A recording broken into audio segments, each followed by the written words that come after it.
Neyanziza nnyo omwami Charles James Nkubuge Jennifer Fulufiga n'omulabi waffe owa Assault TV era ntwala omukisa guno okwagaliza bannange bonna Assault Media family olunaku lw'abakozi olulungi olunaku olwaleero ate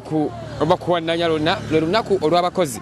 era wansi w'omulama okunyweza ebituukiddwako mu nkola ya parish development model ng'emu ku nkola ey'okulwanyisa ebbula ly'emirimu gwe mutwe ogw'omwaka guno oba ye theme okusinziira ku minisita avunanyizibwa oba ku minisitule evunanyizibwa ku by'abakozi eraga nti emyaka 16 oba 14 ku 64 emyaka egiri mu oba egy'abakozi nga gino gikola ebitundu 56 n'obutundutundu 7 era okusinziira kwa lipoota eyo eraga nti abakozi 34 n'obutundutundu 2 bano be bafuna omusaala ate obutundutundu 24 abakozi ebitundu 24 n'obutundu 5 bano be bayambako oba mu family businesses ate abakozesa bali obutundu 5 oba 5.3 ate bano be bawaayo ababali ku intani bali akatundu kamu n'obutundu 7 bwetyo alipoota y'abakozi bwe yalaze okusinziira ku minisita wane Mukono kyekimu ku kitundu ekimanyiddwa ng'ekirimu ebyamakolero Almamisi Nkubuge nga sinaba kugenda kyongenda okwogerako olunaku olwaleero kitegeddeko wano nti awo ku ssundiro limu ery'amafuta ekyetume waliyo abakuumi 2 abadde bakumba ku ssundiro ery'amafuta ababbi basazeeko essundiro eryo ne batta abakuumi era nga mu kiseera kino emirambo gikyaliwo tugenda kulondoola ku mboozi eyo tuzze tukulaga okwemulugunya mu bitundu ebyenjawulo eyo mu Mbalala ne Namawojjolo abakulembeze ssaako n'abakozi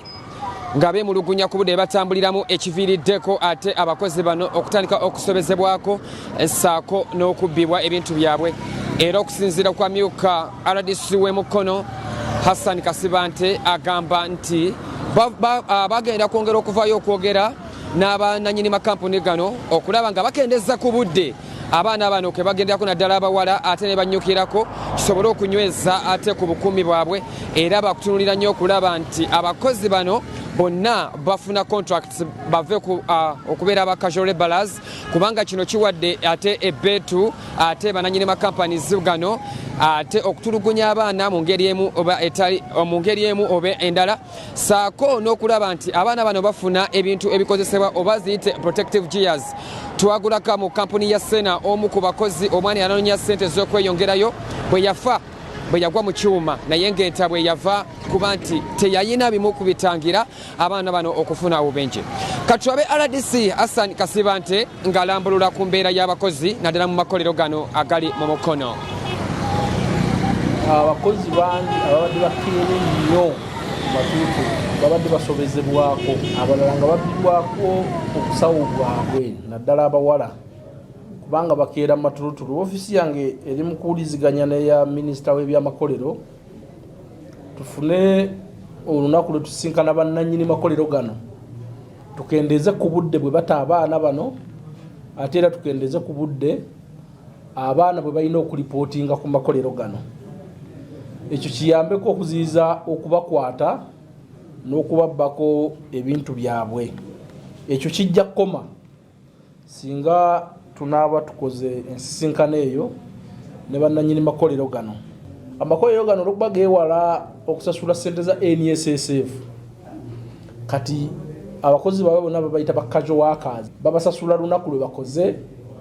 olwokuba beewala okusasula ssente za NSSF. Omukozi okubeera mu factory olina okubeera ne safety gears. Kituufu lipooti bwe ziri eza intelligence nti abamu tebabana teeseteese era okukola operation mu factory ago ze naasanga nga completed zirina safety gears abo bannannyini ma factory tugera kweriga.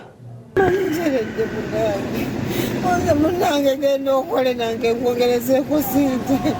omwana akodde ku ssomero omwana agabadde bugezi maama.